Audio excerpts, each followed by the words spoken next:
The story of Lucky Luciano does not begin with the glint of gold or the soft hum of a limousine gliding through Manhattan. It begins in shadows in the narrow bustling streets of New York's Lower East Side during the 1910s and 1920s, where poverty was a constant companion and opportunity was measured in small, often illicit victories. The air was thick with the smell of sweat, coal smoke, and the faint tang of salt from the nearby docks. Children ran barefoot along cracked sidewalks, weaving between pushcarts overflowing with cabbage and apples, their laughter clashing with the cries of street vendors. In this world, survival was a lesson taught early, and ambition often meant stepping over the bodies of those who could not keep up. It was a city of stark contrasts, where skyscrapers symbolized power and wealth while alleyways whispered desperation and hunger. Into this unforgiving environment was born Salvatore Lucania, the boy who would become known to the world as Lucky Luciano, a name synonymous with ambition, ruthlessness, and the reshaping of organized crime in America. Luciano's story is not just one of crime, it is a story of transformation, a psychological odyssey from street kid to crime lord. From the outside, he seemed to glide effortlessly into power, but underneath there was a complex interplay of fear, calculation, and relentless ambition. He understood that influence was currency, and in a city teeming with gangs, corrupt officials, and desperate men, the ability to manipulate, intimidate, and charm was more valuable than any weapon. The narrative of his life forces us to confront uncomfortable truths about human nature, about the seductive allure of power, and about the fine line between survival and moral compromise. From the beginning, Luciano was not content to be merely another street thug. He wanted to redefine the very rules of the game. The Lower East Side itself functioned almost as a character in his story, shaping his perceptions and desires. The cacophony of languages, Italian, Yiddish, Irish, formed a backdrop of cultural friction where loyalty was a currency as precious as any coin. Neighborhood rivalries were not abstract, they were personal, sometimes lethal. A wrong glance, a misstep, or a perceived insult could end in a beating or worse. Young Salvatore quickly learned that strength alone was not enough. Strategy mattered, observation mattered, understanding the motives of others, predicting their weaknesses, and striking decisively were skills that he honed from an early age. This environment, harsh as it was, became his training ground. It forged in him a psychological resilience, a calm under pressure, and a nascent understanding of the delicate balance between fear and respect. The dual engines of power in the criminal underworld. The era itself demanded cunning. Prohibition was looming, and the United States was on the brink of a transformation that would redefine opportunity and risk for those willing to bend or break the law. There was fortune to be seized, but fortune came with peril. Every corner of the city hid both promise and threat. Law enforcement was corruptible, but persistent rivals were unpredictable and often deadly. Luciano's rise was not simply a story of personal ambition, it was a narrative that mirrored the larger American experiment, one in which ingenuity, ruthlessness, and timing could elevate a man above his peers, but where one misstep could destroy him entirely. And yet there was an almost magnetic quality to Lucky Luciano. Those who met him in his youth often remarked on a strange combination of charm and menace. His eyes betrayed intelligence and calculation, but also a spark of audacity that made others follow him or fear him both. Even in his early crimes there was a sense of performance, a subtle theatricality that would define his interactions for decades. Luciano was a man who understood perception was nearly as powerful as action, who knew that fear could be wielded as effectively as a gun, and that alliances were as much about appearances as loyalty. In this way, the seeds of a new kind of crime empire were sown, not just through violence but through strategy, psychology, and manipulation. This introduction is meant to immerse the viewer in more than just history. It frames Luciano's life as a psychological drama played out against the backdrop of one of the most chaotic and opportunity-laden cities of the early 20th century. It is a story where ambition and danger are inseparable, where power is intoxicating, and where the line between survival and dominance is razor-thin. By the time he emerged from the streets into the world of organized crime, Luciano was already a product of both circumstance and choice, a man whose mind had been sharpened on the whetstone of hardship and observation. The audience is left not only with intrigue about what he did but with a growing understanding of why he did it and how the city itself conspired to mold him into a figure who would ultimately redefine the American underworld forever. Before Lucky Luciano became a name whispered with equal parts fear and admiration, he was Salvatore Lucania, a child of two worlds, born in the sun-baked streets of Lercara Fritti, Sicily, and transplanted into the grimy alleys of Manhattan's Lower East Side. His early years were shaped by the stark contrast between his Sicilian heritage and the brutal realities of urban America. Sicily had instilled in him the idea of loyalty, family, honor, and the subtle, often hidden forms of power. In New York he learned that survival demanded cunning, speed, and sometimes ruthless decisiveness. The clash of these environments forged a young man attuned to both strategy and the art of psychological manipulation. He would carry these lessons with him into the underworld, blending old-world codes with new-world ambition to create something unprecedented. Manhattan's Lower East Side was a labyrinth of opportunity and danger. Tenement buildings towered over narrow streets crowded with immigrant families, each striving to Carve out a life in a city that offered little but struggle. The smells were a sensory overload: coal smoke from stoves, sweat from laboring men, the sour tang of garbage piled high in alleyways. The streets were alive with constant motion: pushcarts, horse-drawn wagons, and children darting through the chaos. It was a place where one misstep could mean injury or death, where petty criminals and street gangs were as commonplace as the vendors selling roasted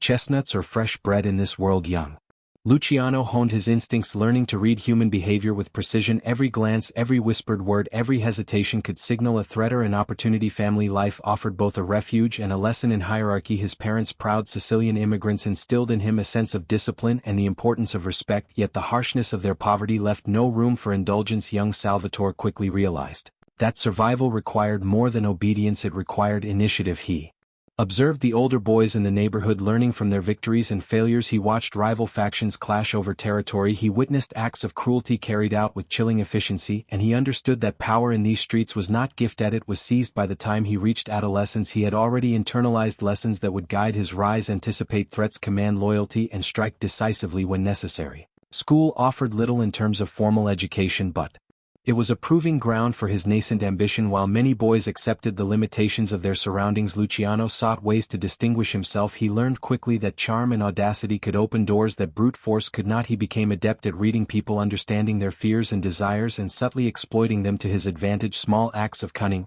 persuading a peer to do his bidding, manipulating a minor scuffle to his benefit, were the building blocks of a psychological toolkit that would later allow him to control an entire criminal empire. The city itself was a teacher. New York was alive with contradictions: immense wealth and abject poverty existing side by side, law and lawlessness intertwined in ways that were both dangerous and instructive. Politicians and police officers could be bribed, beaten, or manipulated. Rival gangs could be negotiated, whether eliminated. In this environment, Luciano's ambition was nurtured, but so was his awareness of risk. He learned that success required more than fearlessness, it required calculation, foresight, and an almost instinctive ability to anticipate human behavior. Every encounter became a test, every street corner a chessboard on which he moved pieces invisibly, ensuring that he would survive and eventually thrive where others failed. By his teenage years, Luciano was no longer merely a spectator of street life. He had begun to participate, first in petty theft, then as a lookout, and eventually as a small-time enforcer. Each step carried him deeper into the social fabric of organized crime, teaching him the unspoken rules of loyalty, hierarchy, and negotiation. Unlike many of his peers, he combined physical courage with intellectual acumen. He observed patterns, recognized power dynamics, and understood that alliances were as vital as weapons. This combination of street smarts and strategic thinking set him apart, marking him as someone destined not merely to participate in the criminal underworld but to dominate it. Yet even amid the harshness, there were moments of humanity and subtle beauty: festivals in the streets, the aroma of fresh bread, the camaraderie among neighbors. These glimpses of normalcy contrasted sharply with the violence and danger surrounding him. They offered lessons in perception, in understanding the duality of human nature, that people could be both compassionate and ruthless, both honorable and treacherous. Luciano absorbed these lessons like a sponge, recognizing that understanding this duality was essential for manipulating and controlling others. This period of his life also planted the seeds of ambition beyond the immediate horizon. He glimpsed the possibilities that prohibition would bring, imagining opportunities that others could not see. He understood that America was a land of potential, but only for those willing to seize it ruthlessly. By combining the instincts honed in Manhattan's alleys with the codes of loyalty and cunning inherited from Sicily, Luciano was preparing to step into a larger stage. The Lower East Side had forged him, shaped him, and tested him, but it would not contain him. By the time he entered adulthood, Salvatore Lucania was already evolving into Lucky Luciano, the name that would become synonymous with both fear and ingenuity. He was a product of his environment, but he was also more than it. In these formative years, he cultivated the skills, instincts, and psychological acumen that would allow him to rise above chaos, orchestrate violence with precision, and create a new model of organized crime. Section 2 of this journey is not merely about where he came from, it is about the transformation of a street kid into a strategist, a man who understood the subtle interplay of fear, loyalty, and ambition, a man poised to change the face of crime forever. The streets of Manhattan had taught Salvatore Lucania to survive, but survival was no longer enough. By the time he reached his late teens, he craved influence, recognition, and a sense of control over a world that had always seemed chaotic and unforgiving. His early experiences, the petty thefts, the small brawls, the sharp observations of human behavior had primed him for a more audacious kind of ambition. It was no longer enough to react to the dangers around him. He needed to anticipate, manipulate, and ultimately dominate them. This was the first taste of power, and it was intoxicating. Luciano's entry into the criminal underworld was methodical. He did not rush into violent confrontations or grand heists without calculation. Instead, he started small, testing boundaries, understanding the dynamics of street-level crime, and slowly building a network of contacts and allies. He became a reliable presence in the neighborhood gangs, not just for his ability to fight but for his capacity to think strategically, to read situations and to anticipate the moves of both friends and enemies. Where others relied solely on muscle, Luciano relied on foresight and psychological insight, often manipulating conflicts to his advantage before lifting a finger. This combination of intellect and audacity set him apart, and it did not go unnoticed. Early enforcements and minor crimes were his laboratory, shaping him into a man who could orchestrate chaos with precision. Luciano quickly learned that fear was a tool, but only one of many. Respect and loyalty were equally, if not more, powerful. He understood that people obeyed those they admired or feared, or ideally both. He cultivated charm alongside intimidation, ensuring that his name carried weight. Before he even entered a room by the age of 16, he had already begun to form a reputation as a young man whose influence extended beyond his physical size, whose presence demanded attention, and whose mind calculated several steps ahead of his peers. The Lower East Side's gangs were brutal, but they were also fractured, disorganized, and vulnerable to manipulation. Luciano recognized that true power did not lie in random violence but in leadership. He started to observe the older established mobsters who controlled the neighborhood's illicit enterprises. He noted their methods, their alliances, and importantly their weaknesses. Some were predictable in their greed, others were bound by outdated codes of loyalty that made them rigid and exploitable. Luciano saw that power could be seized as much through cleverness and negotiation as through aggression. These realizations became the foundation of his emerging philosophy that organized crime, when treated like a business, could be more profitable and sustainable than mere street-level chaos. By the time he moved into more serious criminal ventures, Luciano had cultivated both a network of allies and a personal brand of fear. He struck a delicate balance, ensuring that those around him viewed him as indispensable but not threatening enough to provoke early retaliation. Each minor victory, whether collecting a debt, mediating a neighborhood dispute, or quietly eliminating a rival's leverage, was a step toward something far greater than himself. He was no longer just a street kid reacting to circumstances. He was a strategist plotting an ascent that would eventually elevate him above the very people who had taught him the rules of survival. The psychological evolution of Luciano during these years is as fascinating as the criminal one. He learned the power of perception and symbolism. A well-timed act of generosity could earn loyalty, while a sudden show of violence could instill fear. He understood that reputation once established could operate like a currency, influencing both allies and enemies. Even his adversaries, those who might have dismissed him as just another street thug, began to recognize an emerging presencia, mind capable of orchestrating events in ways few could anticipate. By his early 20s, the foundations of a criminal empire were already taking shape, not in grand schemes but in the careful, deliberate cultivation of influence. Luciano's first taste of true authority came not from brute force but from leadership. He began to organize smaller gangs into cooperative networks, assigning tasks, negotiating territories, and mediating disputes in ways that maximized profit and minimized unnecessary violence. These early organizational skills were not just practical, they were psychological. By giving others a sense of purpose, he earned loyalty without relying solely on intimidation. By exercising strategic restraint, he cultivated credibility and trust. Every decision was calculated, every action a stepping stone toward control. The streets that had once been chaotic and lawless became a canvas for his ingenuity. Yet the rise of a street kid into a figure of influence was not without cost. Luciano navigated constant threats, rival gangs seeking to assert dominance, law enforcement always lurking, and even occasional betrayals from those he considered allies. Each challenge tested his instincts and sharpened his resolve. It was during these formative years that he internalized one of the most important lessons of his life: that power was never given, and that the moment one assumed it was absolute, it became most vulnerable. Survival, strategy, and ambition were inseparable, and mastery over all three was essential for the man he was becoming. By the end of this period, Luciano had transitioned from reactive street kid to proactive strategist. He had tasted power, understood its mechanisms, and begun to cultivate both the psychological and operational skills that would allow him to rise to unprecedented heights in organized crime. His early life had forged him in adversity, but it was these teenage and young adult years that honed his intellect, sharpened his ambition, and taught him the subtle, often invisible ways to command fear and respect. The stage was set for him to leave the confines of neighborhood gangs and begin building something that would redefine crime in America forever.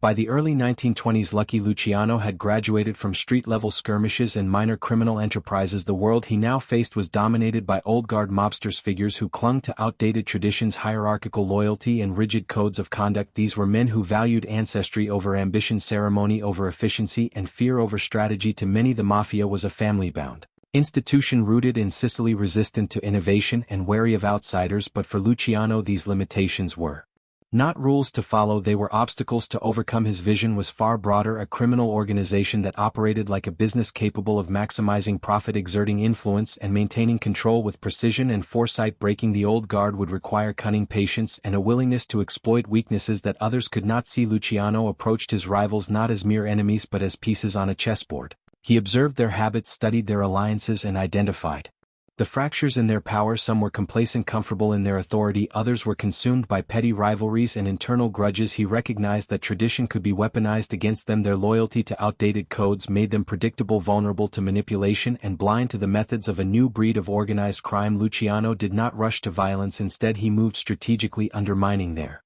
influence through negotiation, intimidation, and calculated risk. Every interaction was a test, every alliance a potential tool. Alliances became one of his most powerful weapons. Luciano was adept at identifying allies who shared his ambition or whose ambitions could be aligned with his own. He courted the loyalty of younger gangsters, ambitious lieutenants, and even disillusioned members of rival factions, offering them opportunity, protection, and a vision of a new order. He understood that power was not only about dominance but also about perception. If enough influential figures believed in him, the old guard would appear weak by comparison. Slowly he built a coalition that combined strategic insight, loyalty, and operational efficiency, all while the established bosses remained unaware of the magnitude of the threat forming in their midst. Violence, when it came, was precise and psychological. Luciano did not engage in chaotic street brawls for dominance, he orchestrated targeted strikes that sent clear messages without destabilizing the wider criminal ecosystem. A sudden disappearance, an unexpected attack, or a calculated betrayal served dual purposes. It eliminated a rival while simultaneously demonstrating Luciano's reach and control. Fear in his hands became a tool of influence rather than mere punishment. By the time he was in his mid-20s, the old guard began to recognize that a new power was rising, one that was not constrained by tradition yet fully capable of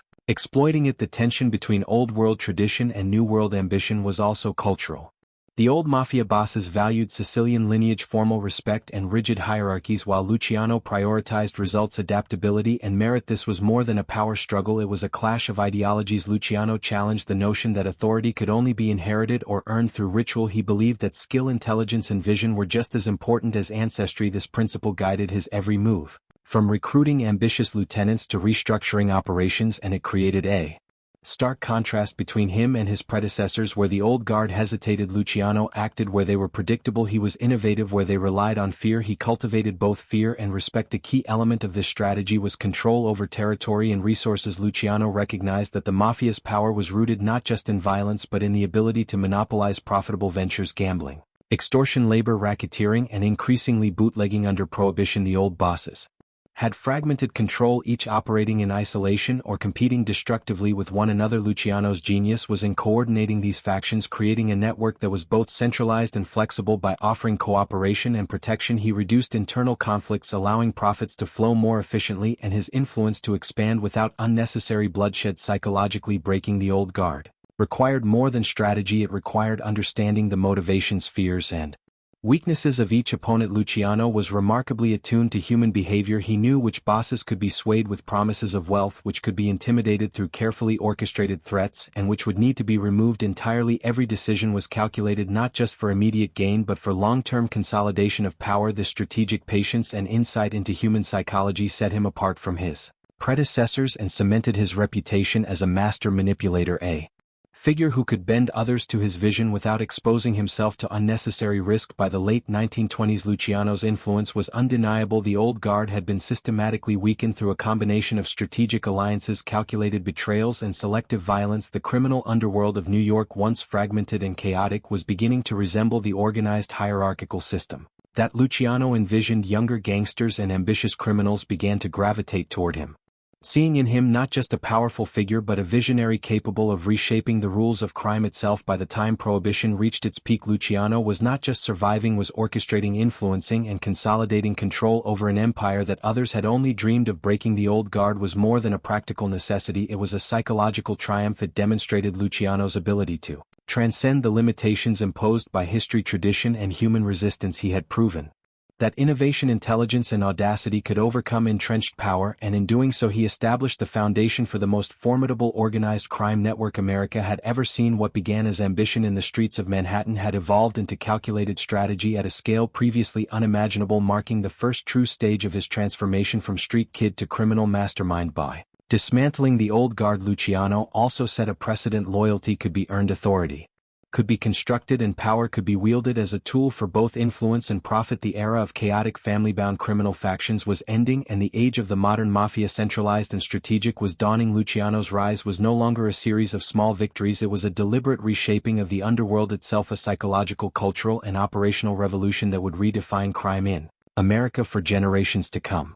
By the time Lucky Luciano had begun dismantling the old guard, he had already demonstrated a rare combination of vision, cunning and ruthlessness. Yet the most delicate and decisive aspect of his rise would not be his violence or strategy, it would be his ability to forge alliances and navigate the treacherous waters of loyalty and betrayal in the underworld. Alliances were fragile, and trust was a commodity far more valuable than gold. Luciano understood this instinctively. He knew that one miscalculated partnership could destroy him, while one carefully nurtured relationship could catapult him to unprecedented power. From the very beginning he treated alliances not as static bonds but as instruments, tools to be wielded, reshaped or discarded as circumstances demanded. Meyer Lansky, Benjamin Bugsy Siegel and other ambitious figures soon became Luciano's closest collaborators, each bringing a unique skill set to the table. Lansky's intelligence and financial acumen complemented Luciano's strategic boldness, while Siegel's audacity and willingness to act decisively allowed them to execute plans others might hesitate to attempt. These men shared Luciano's vision of a modernized criminal enterprise, one that could unify disparate gangs under a more efficient and profitable structure. But building these alliances was not merely about shared goals, it was a careful psychological dance. Luciano had to inspire loyalty,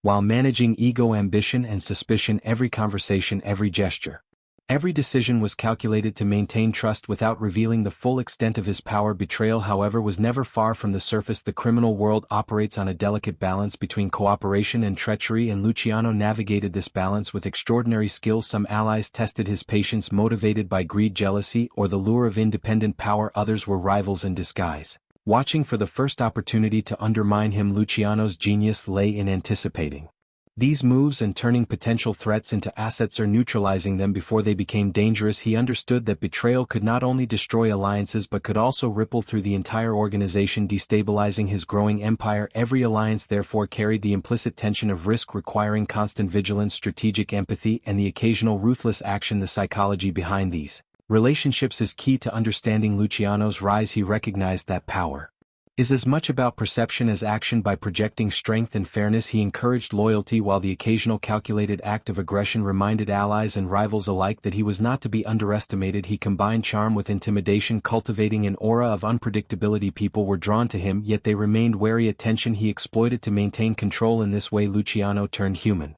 behavior into an instrument of power, leveraging fear, respect, and desire to solidify his position. Territory, influence and opportunity were intertwined in these alliances. Luciano's collaborators were not mere enforcers, they were partners in reshaping the underworld structure. Together they coordinated bootlegging operations, negotiated labor disputes, and expanded gambling networks, creating a web of interdependence that strengthened the entire enterprise by ensuring that each ally benefited materially and strategically from loyalty. Luciano reduced the risk of defection, yet he never relied solely on material incentives. Psychological control through respect, fear, and subtle manipulation was equally critical. Allies knew that loyalty was rewarded, but disloyalty could be catastrophic, creating a structure of influence that extended beyond simple contracts or threats. The interplay of trust and treachery was also a crucible for Luciano's leadership. Early betrayals, whether attempted or actual, tested his judgment and honed his instincts. Each confrontation revealed more about human nature, about ambition, fear, and the subtle cues that betrayed hidden motives. Luciano learned to read men before they acted, to anticipate the weak point in an alliance, and to design contingencies for every eventuality. This ability to manipulate both relationships and circumstances became a defining feature of his rise, allowing him to consolidate power while neutralizing rivals without unnecessary exposure. Yet alliances were never purely transactional. Luciano understood the importance of shared vision, of a sense that each member of his network was part of something greater than themselves. He inspired loyalty not just through fear or profit but through a promise of opportunity, influence, and belonging. In this sense he was both a visionary and a manipulator, blending charisma with strategic insight to ensure that his allies remained committed even in times of stress or danger. He cultivated a hierarchy where ambition was rewarded, but ambition at the wrong time or in the wrong way was swiftly corrected. This balance of incentive and restraint solidified his control over a complex, often volatile network. The dynamic between alliances and betrayals also shaped Luciano's public persona. He projected an image of calm authority, of a man who could navigate chaos without hesitation to the outside world. He appeared unshakable, almost serene in his decisiveness, yet beneath that surface lay a constant calculation, a continuous assessment of loyalty, risk, and opportunity. Every handshake, every meeting, every deal was a test, a subtle maneuver in a psychological game where a single misstep could have deadly consequences. This duality, charismatic leader and calculating strategist, became a hallmark of Luciano's career and a key reason he rose above peers who relied solely on muscle or intimidation. By forging alliances while mastering betrayal, Luciano laid the foundation for the modern mafia. He demonstrated that organized crime could function like a sophisticated network guided by strategy, loyalty, and psychological insight rather than merely brute force. This approach allowed him to consolidate fragmented gangs, stabilize operations, and extend his influence far beyond the Lower East Side. Every partnership strengthened the empire, every calculated betrayal reinforced his authority, and every decision deepened his understanding of human behavior and the mechanics of power. In the end, Section 5 is not just a story of strategic friendships or early betrayals. It is the story of Luciano. As a master of human psychology, it shows how he transformed interpersonal dynamics into a weapon, how he used loyalty and fear as levers of control, and how his understanding of ambition, trust, and treachery propelled him to a position where he could dominate not just a neighborhood but an entire criminal underworld. The alliances he forged and the betrayals he navigated were the invisible threads weaving together the empire that would soon become the most formidable organized crime network in American history. By the late 1920s, Lucky Luciano was no longer a street-level gangster. He had established a network of loyal lieutenants, neutralized rivals, and consolidated influence over a fragmented underworld. Yet ambition demands more than alliances, and fear, it demands vision, strategy, and the ability to turn chaos into profit. Luciano understood that organized crime could be more than random acts of violence or opportunistic theft. It could be a business, a systematic enterprise that operated with efficiency, discipline, and ruthless logic. What separated Luciano from his predecessors was his ability to see beyond short-term gains to the long-term potential of coordinated criminal operations. He did not merely participate in crime, he transformed it into an enterprise. The first and most lucrative domain was bootlegging. Prohibition had created a vacuum in America's alcohol market, and Luciano was perfectly positioned to exploit it. Speakeasies, illegal distilleries, and smuggling routes provided immense profit. But the real genius lay in organization. Luciano implemented a system that minimized risk while maximizing output. He coordinated production, distribution, and enforcement, ensuring that operations ran smoothly across multiple boroughs. Unlike earlier gangsters who relied solely on intimidation and force, Luciano's approach was methodical. Schedules, supply chains, and hierarchies mirrored legitimate businesses. Enforcement was applied selectively, using fear to manage competitors and secure territories without unnecessary conflict. In this way, he demonstrated that criminal ventures could function on principles of efficiency, foresight, and scalability. Gambling was another cornerstone of Luciano's enterprise. While the streets were littered with small, chaotic operations, he envisioned a structured system where profits were centralized, operations were protected, and risks were controlled. He invested in establishments that attracted high-paying clientele, integrated them with his network of allies, and used his influence over unions, politicians, and law enforcement to protect operations. Here again, his approach was systematic. He treated gambling like a business. Accounting, management, and strategic expansion ensured that operations were profitable and sustainable. It was no longer about dominance through fear. Allenite was about creating a controlled ecosystem in which illicit ventures could thrive predictably. Labor racketeering further demonstrated Luciano's strategic acumen. By controlling key unions, he could manipulate industries, extort businesses, and secure lucrative contracts. Unlike mere extortion, this required negotiation, subtlety, and long-term planning. Luciano knew that power over the labor force could extend influence far beyond the criminal underworld, affecting the economic and political landscape of New York itself. He cultivated relationships with union leaders, bribed officials when necessary, and leveraged his network to ensure compliance. In doing so, he transformed labor disputes from unpredictable chaos into opportunities for profit and influence, further expanding the reach of his empire. At the core of all these ventures was Luciano's understanding of organization and delegation. He did not micromanage every operation. Instead, he empowered trusted lieutenants to oversee day-to-day activities while he focused on strategy, coordination, and long-term vision. This structure allowed him to expand operations without becoming overwhelmed, creating layers of accountability and Loyalty. Each lieutenant understood both their authority and their dependence on Luciano's overarching strategy. In essence, he had created a hierarchy that mirrored legitimate corporate structures, an innovation that would define modern organized crime. Psychologically, this approach was transformative. Luciano's operations instilled a sense of stability and predictability in an otherwise volatile world. Allies and employees knew that success depended on performance, loyalty, and adherence to systemized procedures. Fear alone was insufficient to maintain control. Competence and reliability were equally rewarded. In this way, Luciano was not merely a criminal leader, he was a psychological architect, shaping the behavior, ambitions, and expectations of those under his influence. His empire thrived not only because of violence or intimidation, but because people learned to function efficiently within the system he had constructed. Corruption and influence were also key components of Luciano's business model.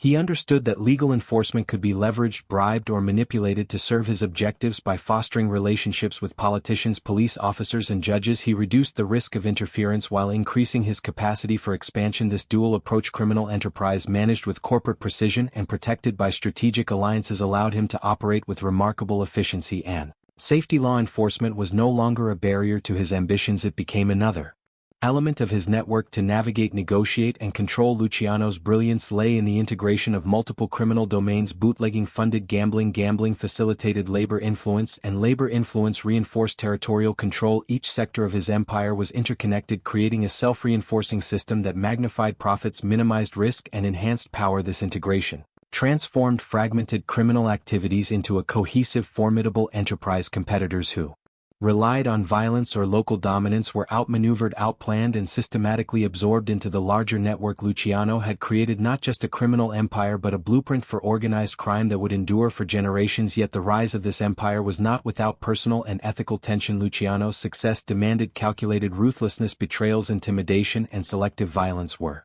intrinsic to maintaining control. Every decision balanced risk and reward, requiring constant assessment of loyalty, ambition, and potential threats. Psychological acuity was as critical as operational competence. Luciano had to anticipate human behavior at every level, from street enforcers to rival bosses, from union leaders to law enforcement officials. Misjudgment could collapse an operation, accurate insight secured dominance. This constant navigation of human psychology became a defining feature of his leadership. By the end of this phase, Luciano had transformed the underworld from a fragmented, chaotic set of street gangs into a tightly organized multi-sector criminal enterprise. His empire was not merely built on violence, it was built on intelligence, strategy, and the ability to manipulate human behavior. In doing so, he had set a precedent for what modern organized crime could achieve, an enterprise that functioned like a corporation with hierarchies, accountability, risk management, and strategic foresight. This period also solidified Luciano's reputation as a master of both crime and psychology. Allies knew that loyalty brought wealth and influence, while betrayal invited swift and decisive consequences. Competitors recognized that brute force alone could not outmatch his intelligent strategy and reach. Law enforcement and politicians understood that his power extended beyond simple intimidation, it was systemic, ingrained, and adaptive. Luciano's genius was not merely operational, it was intellectual and psychological. He had created an empire where human behavior, ambition, and fear were leveraged as effectively as money, weapons, and territory. In essence, Section 6 marks the true emergence of Luciano, not just as a gangster but as a visionary architect of organized crime. His ability to professionalize illicit operations, integrate multiple sectors, and manipulate the human and political landscape transformed him into a figure whose influence would extend far beyond the streets of New York. This was the moment when Lucky Luciano became more than a streetwise strategist, became the master of a criminal empire, laying the groundwork for the modern mafia and cementing a legacy of innovation, ruthlessness, and psychological insight that would define organized crime for decades to come. By the time Lucky Luciano had consolidated his empire across bootlegging, gambling, and labor racketeering, he understood that material control alone could never secure lasting power. Money and territory were essential, but the real currency of the mafia was trust enforced through a delicate, invisible framework of fear, respect, and shared code. This was the world of omerta, the unspoken law of silence that governed not just action but thought and allegiance. It was a code that demanded loyalty above all else, punishing betrayal with swift, often brutal consequences, and elevating those who adhered to it. Luciano recognized that mastery over this code was as vital as mastery over weapons, territories, or revenues. To control men, he first had to control the rules that governed their behavior. Omerta was more than a set of rules, it was a psychological architecture designed to shape human behavior. It demanded absolute discretion, discouraging cooperation with law enforcement and fostering an atmosphere of fear and accountability. Breaking the code invited isolation, betrayal, or death. For Luciano, omerta was not merely a tradition, it was a tool of governance, a mechanism by which loyalty could be measured, manipulated, and enforced. He instilled in his lieutenants the understanding that secrecy was power and that the consequences of breaking it were immediate and irreversible. In this way, fear became functional, rather than chaotic, and obedience became both incentive and protection. Yet, Luciano's genius lay in his subtle balance of fear and reward. While violence enforced compliance, strategic generosity cultivated loyalty. Trusted lieutenants were empowered, rewarded, and included in decisions that shaped the empire, creating a sense of shared stake. The psychological impact of omerta was amplified by Luciano's capacity to read men, to anticipate weaknesses, and to design structures that encouraged both self-interest and allegiance. Men followed him not only because they feared him but because they recognized the advantages of alignment. Loyalty became rational, survival became intertwined with obedience, and ambition was channeled into the growth of the collective empire rather than independent disruption. Omerta also functioned as a barrier against external threats. Law enforcement, politicians, and rival gangs found that Luciano's organization was remarkably impermeable. Witnesses refused to testify, internal disputes were managed internally, and operations could continue with minimal exposure. The psychological weight of the code was immense. It demanded self-discipline, vigilance, and conformity, transforming ordinary men into participants in a highly controlled, secretive system. Luciano understood that the human mind could be both the weakest link and the greatest asset, and he engineered his empire to maximize reliability and minimize betrayal. The code, however, was not static. Luciano adapted omerta to suit the ambitions of a modern criminal enterprise. He recognized that absolute rigidity could stifle innovation, and that strategic discretion could be applied selectively to advance influence and profit. While betrayal was punished decisively, loyalty was rewarded with autonomy, trust, and opportunity.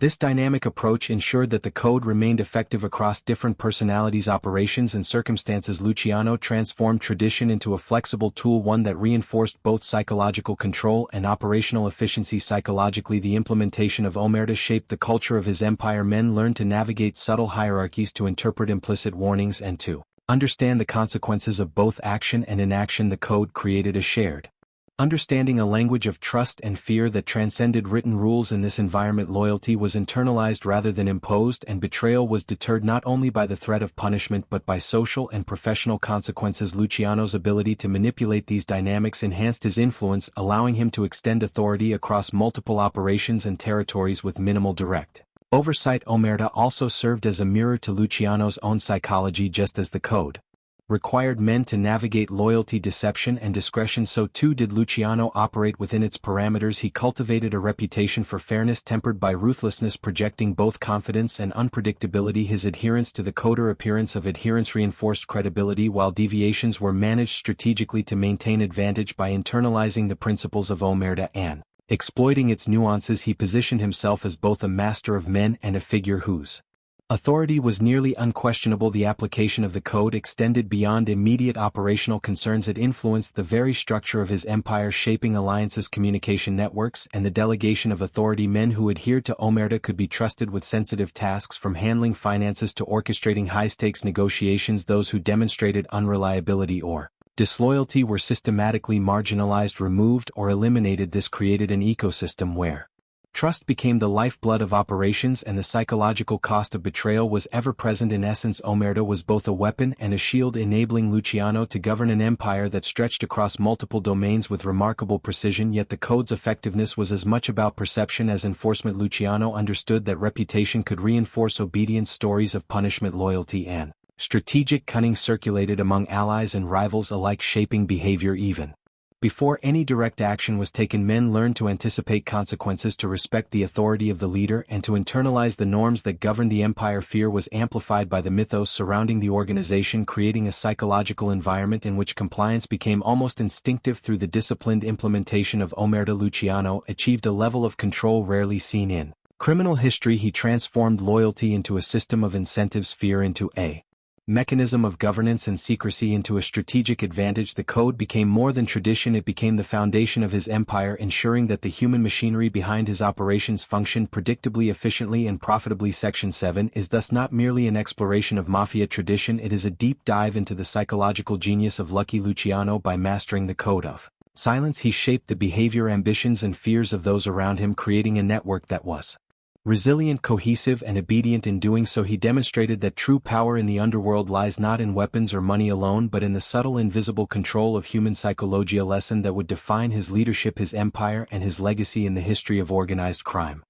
By the early 1930s, Lucky Luciano's empire was flourishing, yet prosperity in the underworld was inseparable from conflict. Power, after all, attracts both admiration and envy, and Luciano's rise had made him a target for rivals, ambitious lieutenants, and the ever-watchful eyes of law enforcement. The underworld was a volatile ecosystem where alliances could fracture in an instant and where a single miscalculation could trigger bloodshed. Luciano understood that survival in this environment demanded constant vigilance, strategic foresight, and a mastery of both visible and invisible warfare. The hidden war, therefore, was as psychological as it was physical, unfolding across boardrooms, back alleys, and dimly lit speakeasies where decisions could reverberate with deadly consequences. Rival factions were the most immediate threat. The remnants of the old guard, still smarting from Luciano's systematic dismantling, sought to reclaim territory, influence, and prestige. Other ambitious figures, some of them once his allies, eyed his empire and coveted even a fraction of its profits. The battles were not always overt. Many were fought through intimidation, sabotage, and carefully orchestrated misinformation. Luciano navigated this landscape with the precision of a master strategist. He monitored movements, predicted responses, and manipulated perceptions to ensure that enemies overestimated his strength while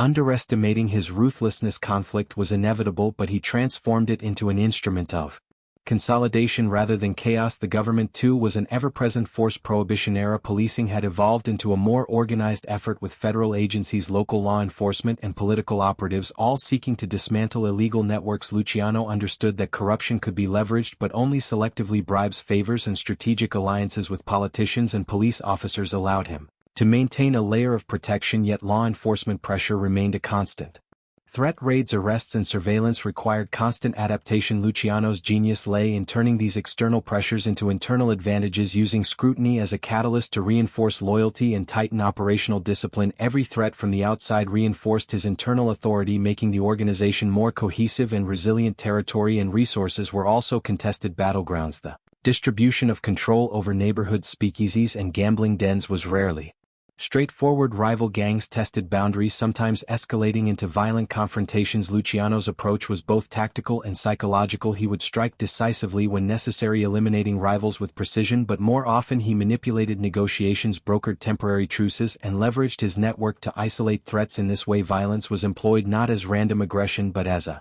calculated instrument to achieve strategic objectives, reinforcing his dominance while minimizing unnecessary risk to the broader enterprise. This period also revealed the fragility of alliances and the ever-present specter of betrayal. Men who had once pledged loyalty could be swayed by ambition, fear, or opportunity. Luciano's survival depended on his ability to read intentions, anticipate actions, and neutralize threats before they escalated. He often acted preemptively, orchestrating scenarios in which potential adversaries were either co-opted, intimidated, or removed entirely. His understanding of human psychology, of ambition, fear, and perception became the most potent weapon in this hidden war. It was a conflict fought not just with guns but with insight, manipulation, and subtle displays of power. The personal dimension of this hidden war was equally profound. Luciano's relationships were under constant strain. Family, friends, and lieutenants were caught in the cross-currents of power struggles, creating psychological tension and moral dilemmas. He learned that leadership in this world required both detachment and calculation. Emotions could be liabilities. Trust had to be earned and continuously tested. Every decision carried consequences that could reverberate through his inner circle, shaping the loyalty, morale, and effectiveness of his empire. The hidden war was therefore a continuous test of psychological resilience, both for Luciano and those around him. The stakes were magnified by the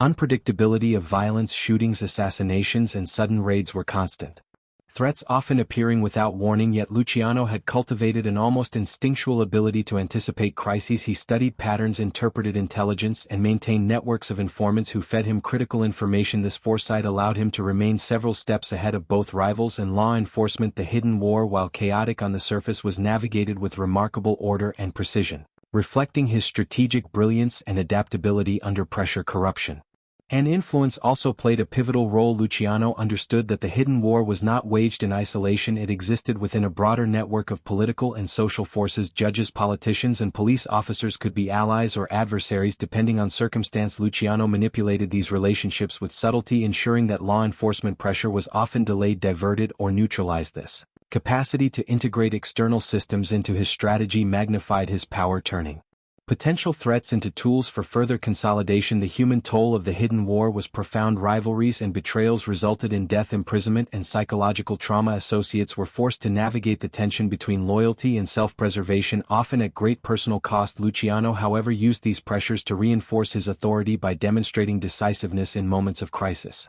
Rewarding loyalty and punishing treachery, he maintained cohesion within his ranks. The hidden war therefore was not merely a conflict, it was a crucible that tested and refined the structure, loyalty, and resilience of his empire. By the end of this period, Luciano had emerged stronger, more disciplined, and more formidable than ever. The hidden war had validated his strategy, strengthened alliances, and eliminated or neutralized significant threats. He had demonstrated that power in the underworld depended not solely on wealth or violence but on the ability to navigate a complex landscape of human ambition, fear, and perception. This mastery of both operational and psychological warfare cemented his dominance and ensured that his empire could survive not only external pressures but the ever-present danger of internal disintegration. Section 8 illuminates the nature of power in a world defined by unpredictability, betrayal, and constant threat. It shows how Luciano transformed chaos into a mechanism for consolidation, using foresight, psychology, and precise action to survive and thrive.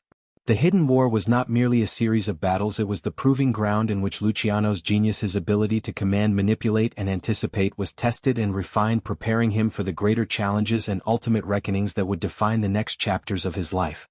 Even the most meticulously constructed empires are vulnerable to the forces they cannot fully control. By the mid-1930s, Lucky Luciano's empire had reached heights few could have imagined. Bootlegging, gambling, labor rackets, and strategic alliances had positioned him as the unchallenged king of organized crime in New York. Yet power in the underworld is a precarious balance, always threatened by betrayal, legal pressure, and the unpredictability of human ambition. The fall of even the most formidable figures rarely comes as a sudden catastrophe. It begins quietly, with small fractures, missteps, and the subtle erosion of the structures that once seemed unbreakable. For Luciano, this period marked the first visible cracks in his empire, the moment when the consequences of ambition, visibility, and notoriety began to collide. The immediate trigger came from within. Even the most loyal lieutenants harbored ambition, and the allure of wealth and status sometimes outweighed allegiance. Rival factions, long waiting for the chance to regain power, began testing boundaries, probing for weaknesses, and quietly undermining influence. Luciano's sophisticated networks were formidable, but they were not infallible. A single misjudged alliance or an overlooked threat could cascade into exposure, vulnerability, or betrayal. The same men who had once elevated him now held the potential to unravel the very empire they had helped build. This internal tension created a psychological environment in which vigilance, calculation, and decisive action were no longer optional, they were necessary for survival. Legal pressure intensified these strains. Law enforcement agencies, long frustrated by Luciano's ability to operate beyond reach, began to apply more sophisticated and relentless scrutiny. Arrests, surveillance, and investigations became more frequent, testing both his operational security and the loyalty of his network. The underworld, which had thrived under his careful orchestration, now faced unprecedented external attention. Even minor errors or overlooked details could expose critical operations to the authorities, creating vulnerability at every level. Luciano understood that the law, unlike his controlled environment of alliances and fear, operated according to its own rules. Indifferent to his strategy, survival now demanded not just cunning and ruthlessness but adaptability to forces beyond his direct influence. Betrayal emerged as a defining element of this period. Men who had once demonstrated loyalty began to negotiate with law enforcement, trade secrets for leniency, or align with rival factions. The psychological impact of these betrayals was profound. Trust, once assumed as a given, became fragile, and the burden of leadership intensified. Luciano had cultivated a network built on loyalty enforced through fear and reward, yet even the strongest systems are vulnerable when human ambition intersects with opportunity. Each act of betrayal forced recalibration, strategic reassessment, and in some cases, decisive retaliation. These moments revealed the limits of even the most carefully constructed psychological control and underscored the inherent instability of power built on human networks. The arrest that would mark the beginning of Luciano's public fall was not the result of a sudden blunder but a culmination of persistent legal pressure and internal vulnerability. It was a stark reminder that empires, no matter how sophisticated, are subject to forces that cannot always be predicted or contained.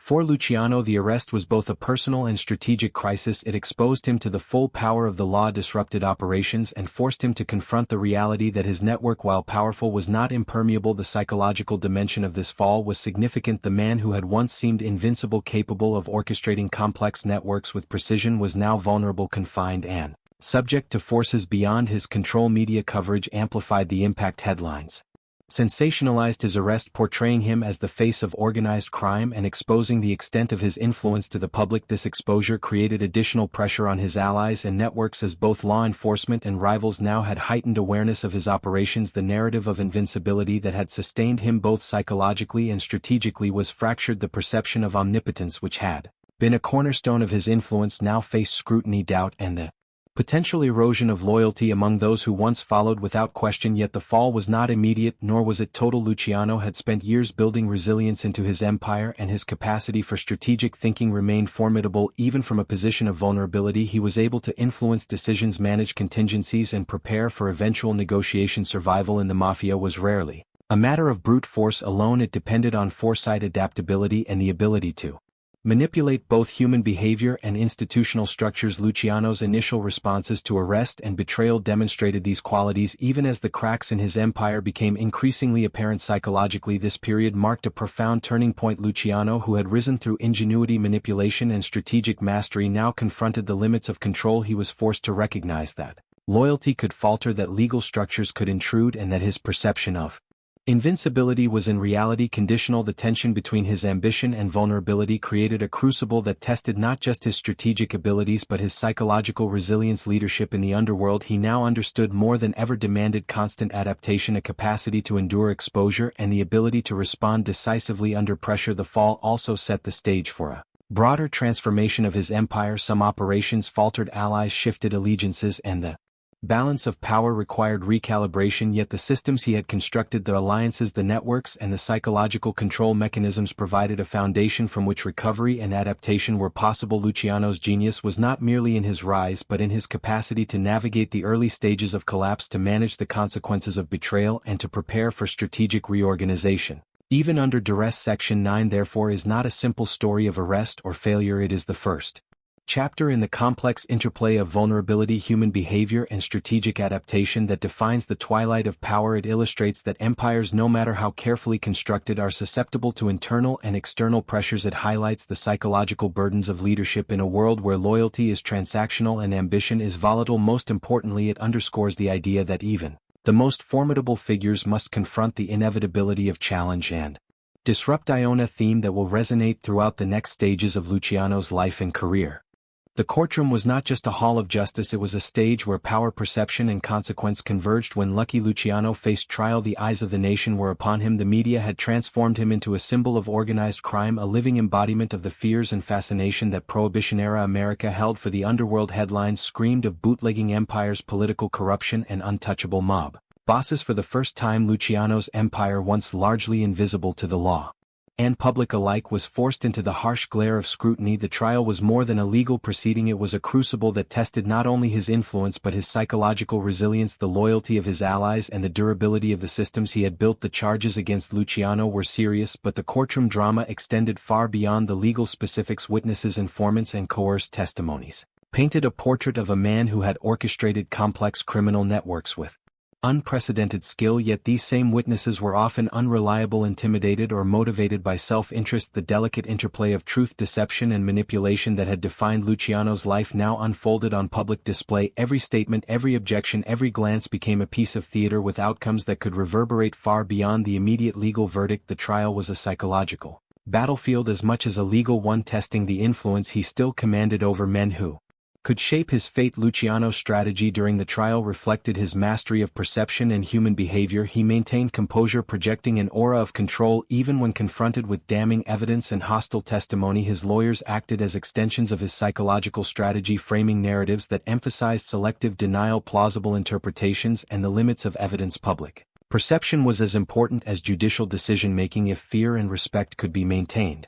Outside the courtroom, his influence inside the underworld would remain intact. Every gesture, every carefully measured response was part of a larger calculation aimed at preserving both reputation and authority. Even under extreme pressure, the media frenzy amplified the stakes. Journalists, eager for sensational headlines, chronicled every detail of the proceedings. For the public, Luciano had become larger than life, a figure of intrigue and terror. This attention created additional pressure on witnesses, prosecutors, and even jurors shaping the dynamics of the trial in ways that were unpredictable yet influential. Luciano's understanding of this phenomenon, how perception could be leveraged, manipulated, and weaponized, hided his enduring psychological acumen. The courtroom was not merely a venue for law, it was a theater of influence, and Luciano, as always, was attuned to the subtle forces that shaped human behavior within it. Despite meticulous planning, the trial exposed the vulnerabilities inherent in even the most sophisticated criminal enterprise. Allies could be pressured into cooperation, evidence could be pieced together by relentless investigators, and public opinion could sway perceptions of guilt and innocence. Luciano faced not only the possibility of imprisonment but the risk of seeing his empire destabilized. The psychological burden of knowing that the structures he had carefully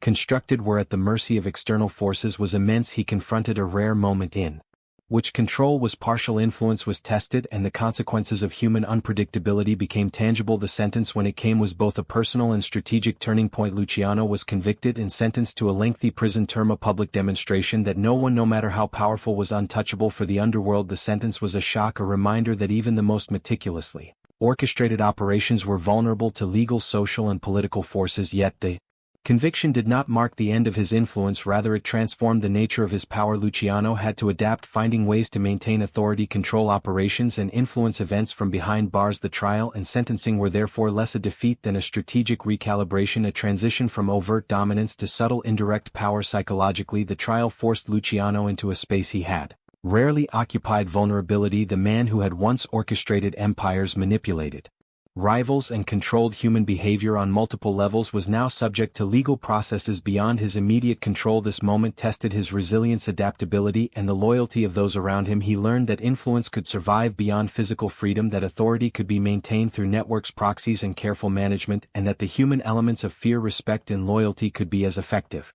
in confinement as they were in open power. The trial also illuminated the complex interplay between morality, legality, and criminal psychology. To the public, Luciano represented immorality incarnate. To the underworld, he was a model of discipline, intelligence, and strategy. To law enforcement, he was a target and a challenge, a man whose networks were as sophisticated as any legitimate enterprise. Within this triangle of perspectives, the courtroom became a psychological microcosm of his entire career, a space in which perception, reputation, and strategy were as crucial as tangible evidence or legal argument. Luciano's navigation of this environment revealed the depth of his insight into human behavior and the mechanisms of power. In the aftermath of the trial, the stage was set for the next phase of Luciano's life: survival, adaptation, and continued influence under constraints. Section 10 is not merely a chronicle of legal proceedings, it is an exploration of power under pressure, the resilience of human networks, and the psychological mastery required to maintain authority when freedom is restricted. The trial and sentence were turning points, marking both the fragility and durability of Luciano's empire and demonstrating that in the world of organized crime, influence is as much a matter of perception, strategy, and psychological control as it is of money, violence, or territory. Imprisonment for most signals the end of influence, a cessation of power, and the erasure of autonomy. For Lucky Luciano, it marked the beginning of a new chapter in his mastery of control. Even behind bars, he refused to be diminished. The walls of prison, intended to isolate and contain him, became instead a stage upon which he would demonstrate a subtler yet no less formidable form of authority. Luciano's genius lay in his ability to adapt, to transform apparent constraints into instruments of power, and to maintain influence over operations, allies, and rivals far beyond the physical confines of a cell. From the outset, Luciano approached incarceration with strategic calculation. He recognized that his empire was a network dependent on loyalty, information flow, and perception. If those three elements could be preserved, then distance and confinement would not nullify his authority. He cultivated relationships with guards, fellow inmates, and intermediaries, leveraging every human connection to maintain channels of communication and control. Letters, visits, coded messages, and trusted envoys became extensions of his operational reach. In essence, Luciano created a shadow command center, demonstrating that influence need not be tied to physical presence but rather to psychological and organizational acuity. The psychological dimension of control behind bars was as critical as operational command. Luciano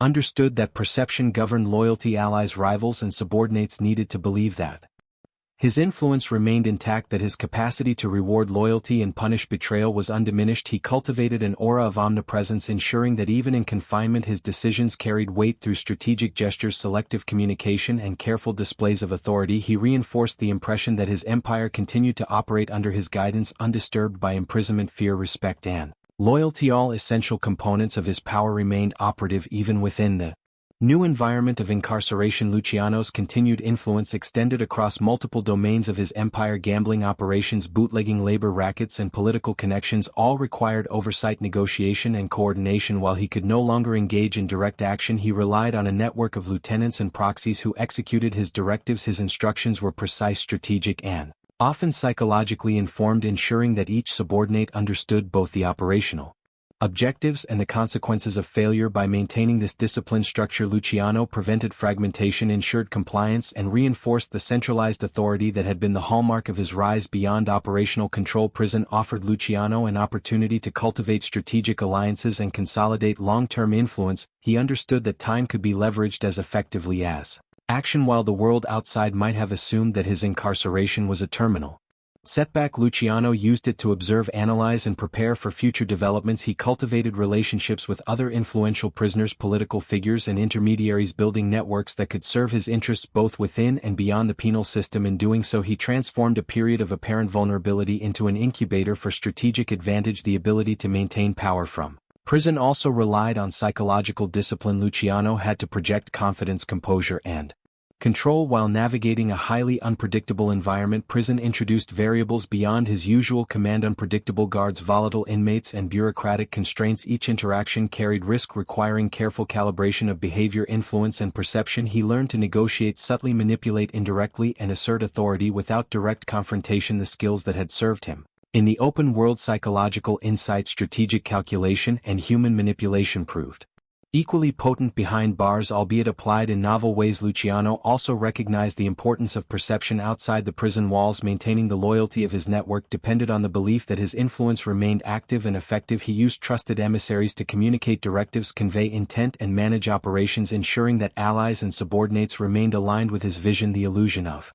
omnipotence was carefully cultivated. Rivals believed that his reach extended beyond confinement, and allies understood that obedience remained both necessary and rewarded. This psychological mastery, reinforcing authority through perception, allowed him to continue shaping events in ways that rivaled his freedom-era influence. The empire he maintained behind bars also reflected his understanding of risk and adaptation. By delegating operational authority to trusted lieutenants and creating contingency structures, he reduced the likelihood that imprisonment would destabilize the organization. He anticipated challenges, designed redundancy into networks, and ensured that the empire could continue functioning even if individual agents faltered. In this way, Luciano's leadership transcended physical presence, relying instead on careful orchestration, psychological leverage, and strategic foresight. Prison also sharpened his long-term vision. While the immediate focus was maintaining control, he began to consider the broader trajectory of his empire, his legacy, and his future influence.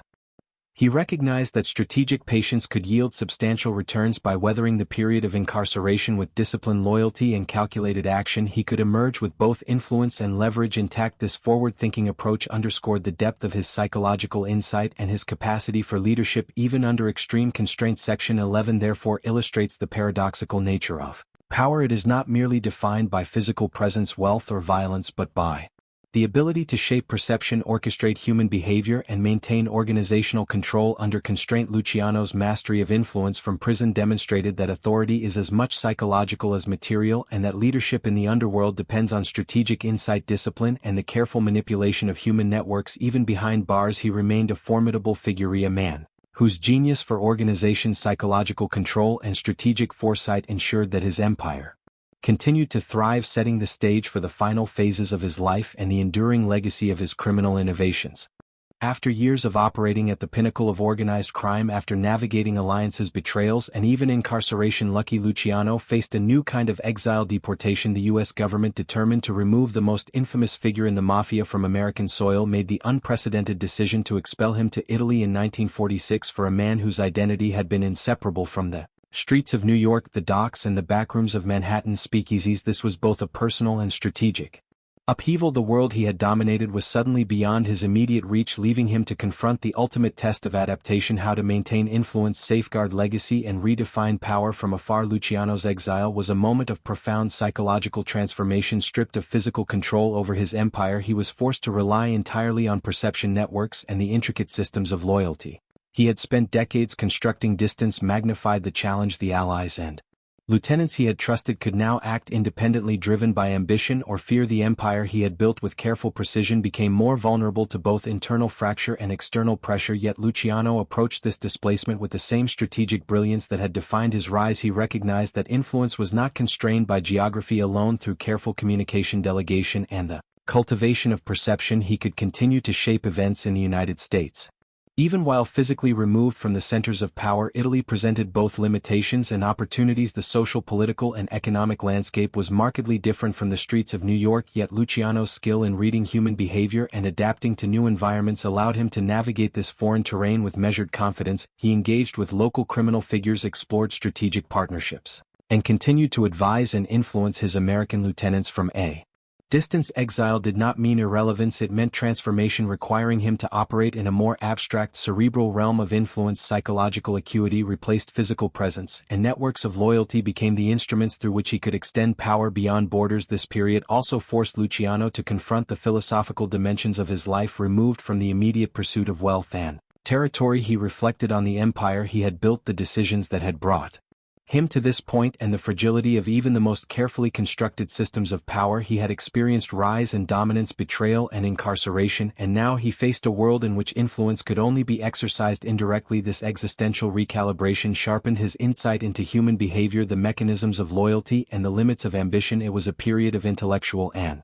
strategic reflection in which he refined his understanding of leadership, authority, and the psychological levers of power. Despite exile, Luciano's impact remained tangible. He continued to provide guidance on operations, mediate disputes, and advise on strategic decisions within his network. The American Mafia had become a complex machine, and Luciano's knowledge of its inner workings was unmatched. Even without direct control, his opinion carried weight, his directives were followed, and his authority remained respected. This capacity to influence events at a distance reflected both his psychological acumen and his careful cultivation of loyalty. Over decades, he had built a system resilient enough to withstand not only the pressures of law enforcement but also the physical absence of its architect. Exile also highlighted the interplay between visibility and power. In New York, Luciano's presence had been a constant reminder of his authority. In Italy, he had to rely on subtle signals, intermediaries, and reputation to project influence. He understood that the perception of omnipotence could be as effective as direct action. Allies and rivals alike had to believe that his reach remained intact, that decisions emanated from him, and that loyalty continued to carry rewards while disloyalty carried consequences. This was power as psychological architecture, extending influence through networks, perception, and strategic foresight rather than through brute force or direct presence. Yet exile was not without peril.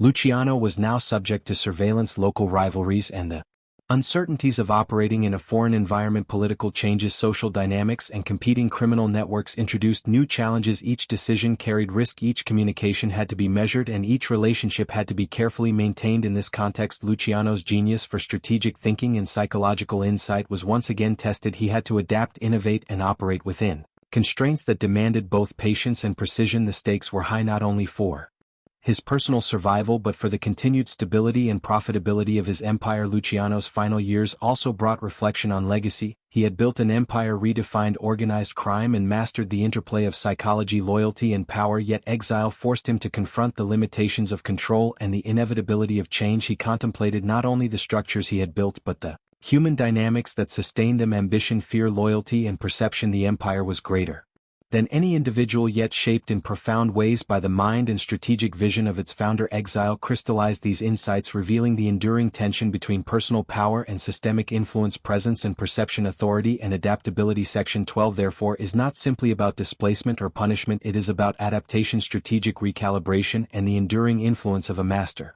of human behavior. Luciano's deportation marked the transition from overt physical control to subtle psychological leadership. It demonstrated the resilience of networks he had constructed, the durability of perception as a tool of power, and the capacity of a strategic mind to maintain authority even under extreme constraints. In exile, Luciano's genius was reaffirmed. Influence, loyalty, and control could transcend geography, proving that true power lies not only in action but in the mastery of perception, human psychology, and the enduring systems that sustain an empire. By the time Lucky Luciano passed from the public eye, his influence had already become foundational to the modern mafia, both in the United States and abroad. The story of his empire was more than one of criminal achievement, it was a study in power psychology and organizational genius. He had transformed the chaotic, fragmented world of early 20th century street gangs into a structured, disciplined, and strategically sophisticated network. The legacy of Luciano is not measured solely in wealth or notoriety but in the system's behaviors and psychological principles. He institutionalized principles that would define organized crime for decades to come. Luciano's greatest innovation was the creation of structure where there had been chaos before his rise. Criminal enterprises were often localized, competitive and volatile. Violence dictated territorial control. Alliances were temporary and rivalries frequently escalated into bloodshed that destabilized operations. Luciano introduced hierarchy, accountability and strategic delegation. He divided operations into sectors: bootlegging, gambling, labor and political influence, each managed by trusted lieutenants. This division of labor allowed for specialization, efficiency and centralized oversight. By professionalizing crime, Luciano not only maximized profitability but also minimized unnecessary risk, laying the foundation for a system that could endure beyond the lifespan of any individual leader. Equally important was his manipulation of human psychology. Luciano's empire thrived because he understood the interplay of fear, loyalty, ambition, and perception. He established mechanisms to reward compliance and punish betrayal, to instill fear without undermining morale, and to encourage ambition while channeling it into collective objectives. This psychological architecture made the organization resilient. Men acted predictably aligned with the interests of the empire and internalized the rules that governed behavior. In this way, loyalty became a system, fear a tool, and influence an enduring force, demonstrating that the true power of organized crime lies as much in human manipulation as in money, weapons, or territory. The principles Luciano implemented did not remain confined to New York. His organizational model and psychological strategies became a template for mafia operations across the country and eventually abroad. From Chicago to Los Angeles, from Havana to Sicily, criminal networks observed and adapted the systems he had perfected. The idea that an underworld empire could function with the precision of a corporation, the foresight of a strategist, and the subtlety of psychological influence became a defining characteristic of modern organized crime. Luciano's legacy, therefore, is both structural and intellectual, a blueprint for power that transcends geography and generations. Beyond organizational brilliance, Luciano's life highlighted the duality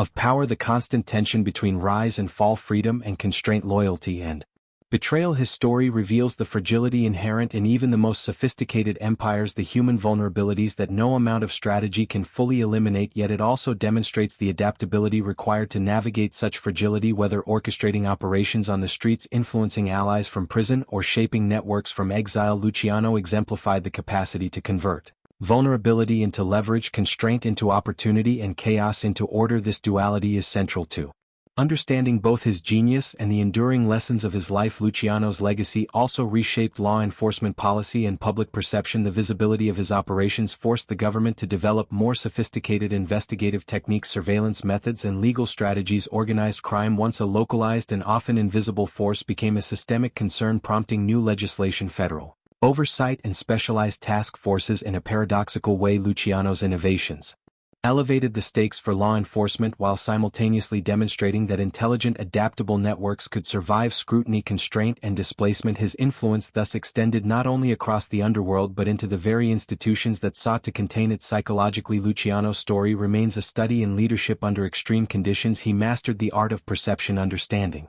that influence could be maintained even in the absence of direct power. He leveraged fear, loyalty, and reputation to control human behavior across continents, demonstrating the enduring potency of intangible authority. His life underscores the idea that true leadership, whether in the underworld, business, or politics, is as much about managing minds as it is about managing material resources. Luciano's genius lay in the simultaneous orchestration of both. Finally, Luciano's legacy is inseparable from the myths that surround him. He has been romanticized and vilified, depicted as both a ruthless criminal and a brilliant strategist, yet the truth lies in the interplay between myth and reality. A man who understood human behavior systems and perception better than almost anyone, and who translated that understanding into enduring influence. The stories of betrayal, strategic brilliance, and psychological manipulation are not merely anecdotal, they are evidence of an intellect capable of constructing networks that outlived their founder and shaped the very nature of organized crime.